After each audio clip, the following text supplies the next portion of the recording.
Hi everyone, Jay Stripes here again, continuing on our journey of getting a winning record with each different leader before release. Today we're running Boba Fett with a red base. On the low end, we've got 3 Cantina Braggarts, 2 Death Star Stormtroopers, and 2 TIE Interceptors. The high end is an ATST, 1 copy of Bosk, Syndicate Lackeys, and also the Chimera. And in the middle of that, we do have a TIE Advanced, which will work out well with our kind of solid Imperial base of units, and also feed into 2 copies of Maximum Firepower that we've got. We did not open any copies of Open Fire, but we do have 7 out of our 30 cards are 1 drops, which will synergize with Boba in the sense that even early on, if we trade with units, we can ready our resource and then play another unit right away and help us keep up the aggression really well. First match here is against a Krennic green deck, so the kind of worst case scenario for us would be an overwhelming barrage in the black-green aspect pairing, since that can result in a one-sided board wipe for us. Not as bad as if like a Tarkin deck used it, since they can train up 1 unit really large, but still really good if they play it after playing one of their larger units later in the game. Here we're going to get rid of that speeder bike pursuer just so we can tie up the ground a little bit longer with that cell block guard. And then buff him with the TIE Advanced, giving him some more experience.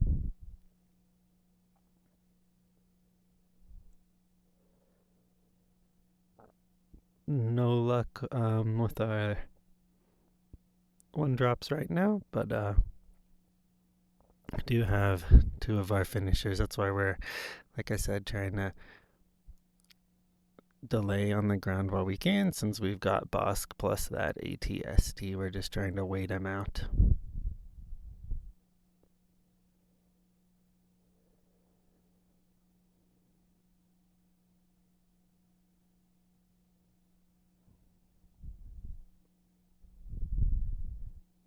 Here, since we can play Boba this turn, we're going to run our cell block guard into Krennic to be able to play Boba, which will allow us to ready 2 more resources. And then with that, after we attack with Boba, we can hit Krennic, dealing 2 more damage by playing an event with Bosk's ability. So that allows us to ready those 3, so we can play Mission Briefing, draw into more gas, and then hit Krennic with 2. So he doesn't even really get to swing in or anything. So paying attention to when you can, I know playing with different leaders, things like that, sometimes it's hard to keep track. They all come out at kind of different times, but really paying attention to stacking when you're playing cards, when you're taking your actions, and then stacking those in the correct order can really pay off.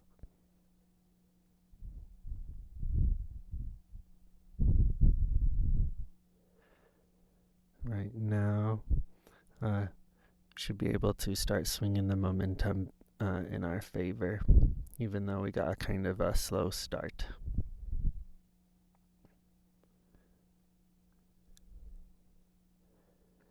Those cargo juggernauts, I don't even think I would let Krennic deck just played there on the ground. They're not really that good unless you have a way to give them Sentinel, like you can kind of see is happening right here. Even in a sealed pool, I really don't know as I would run it unless you open up like absolutely nothing else. Just because it does not tie up the ground or anything at all, really. Like I said, unless you've got a way to give it Sentinel, but in that case you're playing double blue.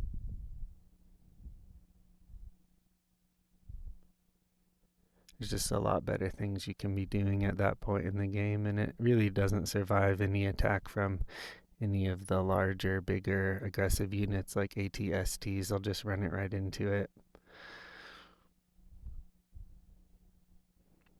And there's so many ways to ping stuff off, especially with like that disabling Fang fighter that we just used to ping its shield off.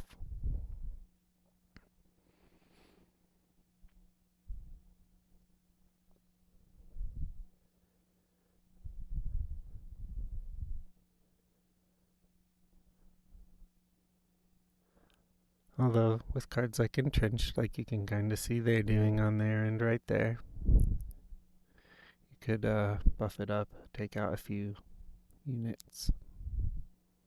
But it's really not going to matter in this game. Like I said, it doesn't have Sentinel. If they can't keep drawing into units that can stop us, we can just keep swinging at the base. It's not really going to matter. Even like with that first Legion Snowtrooper right there, since it's got overwhelmed to damaged units, I mean, we can just swing that right into it, still take care of it, still damage the base.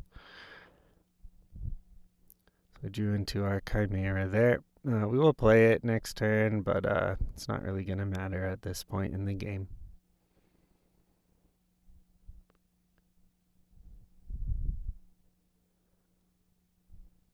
Out of all the sealed games we've played,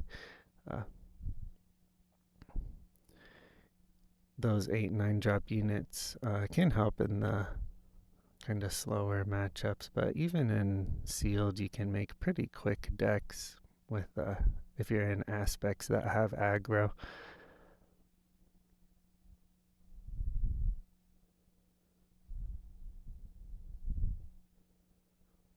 Alright, so we'll go into game 2. Game 2 is Chewie with a yellow base, so kind of worst case scenario on their end would be cards like Redemption, Han, the legendary Luke. If they open a lot of Rebels, which they played a Rebel right there, Obi-Wan can be pretty backbreaking as well if they have a whole lot of Rebel units. Since his ability allows him to give Sentinel 2 units, he can stall out the game pretty well.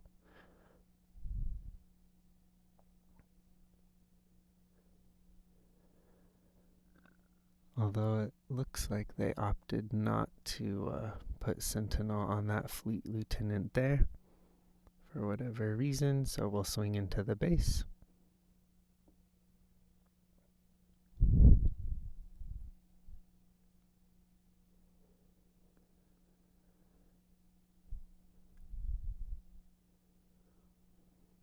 Okay, so that starfighter there, if that dies, it can give a shield unit or a shield to one of their blue units, although they don't have any blue units out. We will play Veers here just to start buffing that Stormtrooper. Plus, we can play that TIE Advance next turn. It'll get the buff too, since it's also an Imperial unit.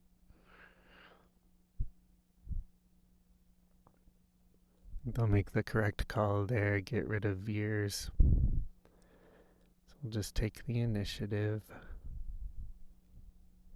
In this game, I am resourcing a lot of low drops, just because I think the game, based on how Chewie plays, will go a little bit longer, so we're opting to kind of try and play more on curve instead of spew out a whole bunch of tiny units and go really, really aggressive.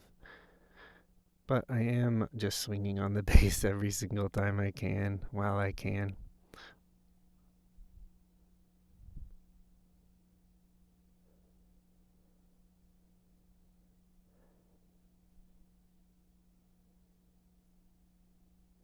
So we use Boba to get rid of that droid. So we got to attack into it since they use Chewie's ability to play it. Can ready to, but again, nothing really to play right now.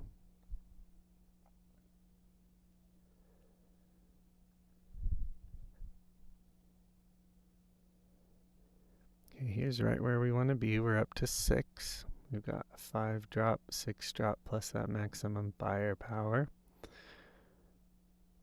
We'll play Boss here, kind of going off that play pattern that we had in that first game against Krennic. once we attack with Boba, we will be able to play that mission briefing and deal damage.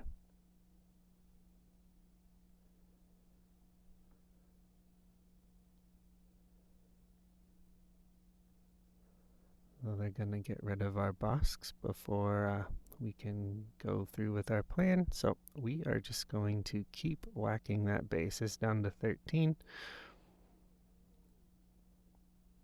And we can still play the briefing even if we don't get the 2 damage off of it.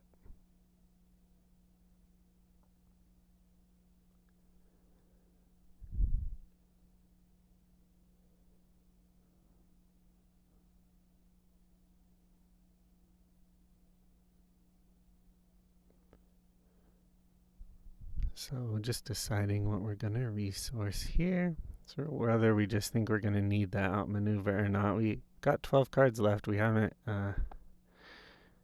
so just kind of keeping that open just so we can play more cards if we need to. Don't know if it's worth holding out all that many. They're also like really low. So I do get their Chewy out,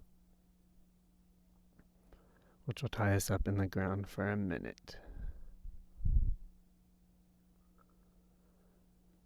So we're just going to opt for what seems to be the safest play to me. Try and spend the most resources, which is idea in Magic. There's an idea that whoever spends the most resources over the course of the game will win in the end. So when you don't know what to do, sometimes spending the most resources for the biggest thing that you can play is sometimes the right thing to do. Not all the time, but oftentimes. Just trying to streamline what we do.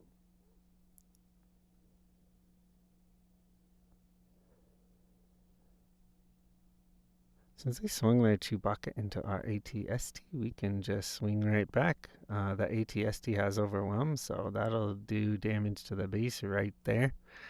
That might have been a misplay on their end to swing with us at Chewie at all. Maybe should have just left him there so that we had to keep running things into him.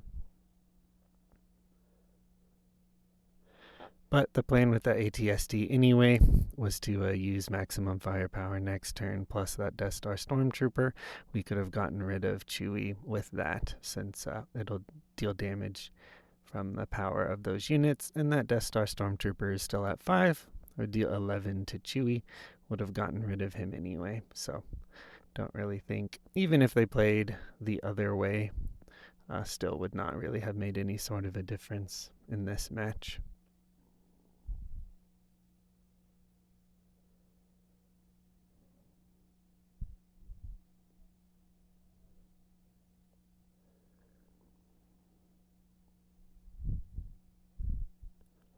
Their base for 5 with our Stormtrooper.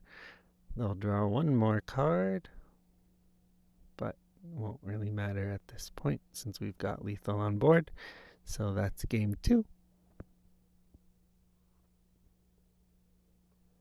Alright, game 3 will be against Tarkin Blue. Same color combination we played in game 1 when we played Krennic Green. But this time, so just that Tarkin has similar, so they'll end up with the similar colors, right? So we're looking out primarily for a big overwhelming barrage, kind of the classic play from that deck. Tarkin snowballs a lot since he can just put experience counter on his units, build them up really big. One overwhelming barrage will be a one-sided board wipe, which it usually is, even outside of a Tarkin deck when you've got a big unit. So we're going to run our tie into their tie to try and 2-for-1 them since they're playing multiple. They got to use multiple actions to stick experience on their units. If we just, use one action to get rid of their thing that they spent 2 or 3 actions on, we want to do that. We're going to keep that. As you notice, that power failure in our opening hand. That way, if they decide that they're going to stick a bunch of experience on one specific thing, we can use power failure and knock it all off. In the best case scenario, we'll be able to kill a unit like right here with this Viper probe droid. Once we knock both of those off, since it's got 2 damage on it already, it will just die.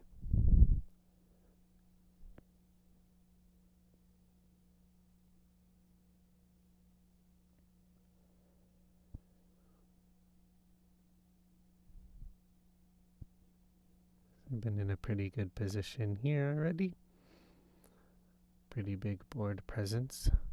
Allow us to keep the pressure on.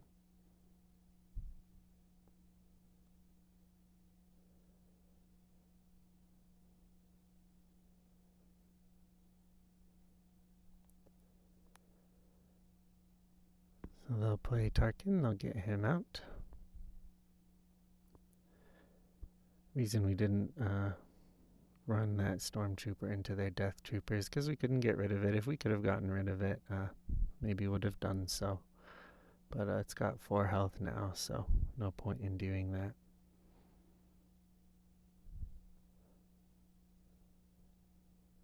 Okay, so they've got another tie.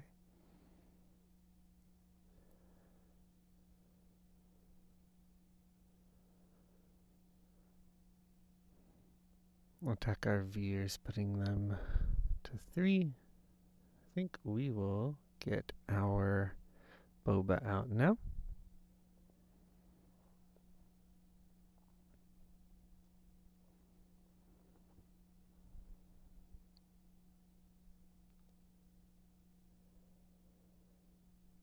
So, just thinking about whether we want to run into their units. We will take care of their leader, though. I think that's the best decision here. It does put Boba into the range of a takedown if they have that, since that will defeat something with 5 or less health.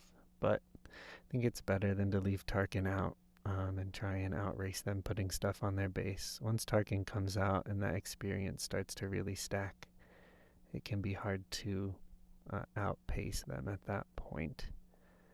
So we'll play maximum firepower here. Adds up exactly for us to be able to deal 5 damage to the Academy Walker. Academy Walker is a pretty good Sentinel unit. In blue-black, giving that experience to damaged units is, usually works out pretty good too.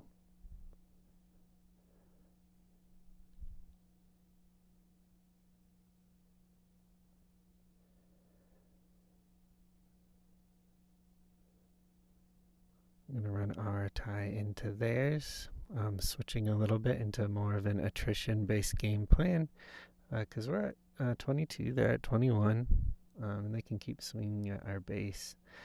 So we're not really going to outrace them if they keep all of like that big death trooper and those other units around. So we're going to try and get rid of all of their Imperial units right here so that they've got nothing to stack it on, at least currently.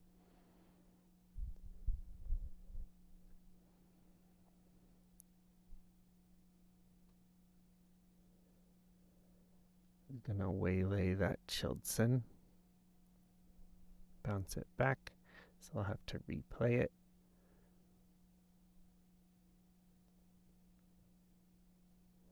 Play our own guard to try and slow them down.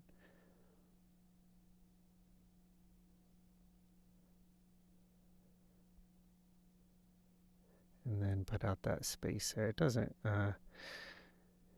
it's not able to exhaust a unit on play, but we do want to keep our board presence, try and get another, spread our presence out. So better to play the unit even if we can't utilize it to the fullest extent.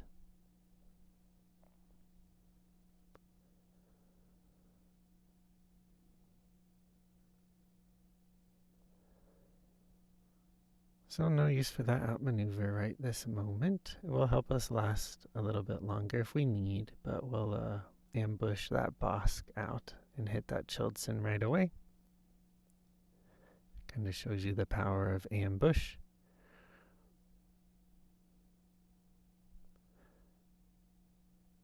We'll attack with the cell block guard first, just because on attack their trooper unit will take it out. So if we wait attack with Boba first, we would miss that extra damage. So just trying to get everything in.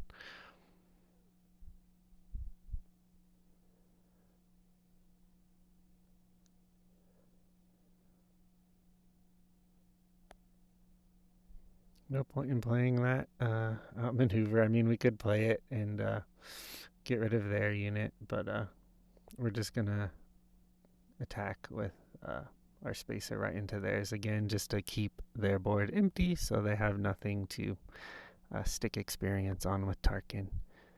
So they'll play an ATST here, but we'll probably be too little too late. We've got 19 ATSTs don't have Sentinel. We can just keep attacking their base.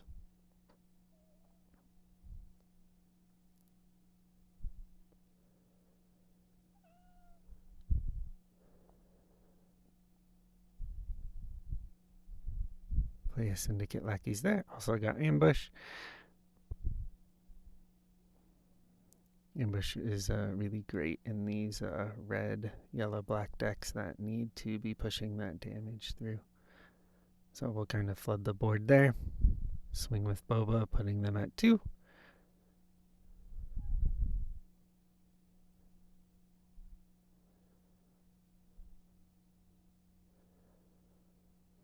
Nothing they can really do at this point. I mean, they could play a Sentinel, but only buy them a tiny bit of time. Not even one turn, I wouldn't think. So we'll swing in right there with our lackeys. That'll win us the game. So we'll go through our decks here. Alright, that ATST again. Those are on our high end, plus Bosk and the Syndicate lackeys in the space. Like I said, we do have the Chimera. So 14 total ground units. That's about half of our deck. And a good showing of Imperial units, which is, like I said, lucky for us because our only removal in these colors was 2 maximum firepowers. Chimera, really good for us if the game goes very long. And Imperial Interceptor, just a really great card. We didn't draw it, but really awesome enter the battlefield effect to usually just blows up another opposing space unit. Those mission briefings really help out in a deck like this too, pairing well with Bosk, plus drawing us into more of our gas when we need it. So we'll look through our overall pool here in a minute. As far as other routes in this draft, or not a draft, in this sealed pool, I do think IG-88 in blue or Vader in blue, if we were playing a pre-release, would keep our red-black base and also allow us to run that AT-AT suppressor, the Academy Walker, the Death Troopers like you can see here. There's also some speeder bike pursuers on the low end. When we get down into events, we did open 2 force throws and just 1 it binds all things that could be run really well in Vader as a force unit. So if I was playing in a pre-release, I would definitely be running that deck. There's those scout bike pursuers right there. I think you could also, like I said, you could run IG-88 in blue himself if this was just a strictly sealed event outside of pre-release. I think you could also make the case for Tarkin in blue or red. This is a little bit more difficult of a decision though, because in red, a lot of our lower drop units were Fringe or even some Rebels, Underworld, I guess. So you would lose out on the Death Star Stormtroopers if you went straight into blue, but in blue you would have access in your low drop to those scout bike pursuers. In the sky, you would also get access to the Gladiator Star Destroyer and Relentless. Also, you could run Power of the Dark Side in those decks. I think the Boba worked out pretty well though, just because of, like I talked about earlier, the 7/1 drops. When you start trading for units, you can put out a lot of those one drop units, make use of those resources.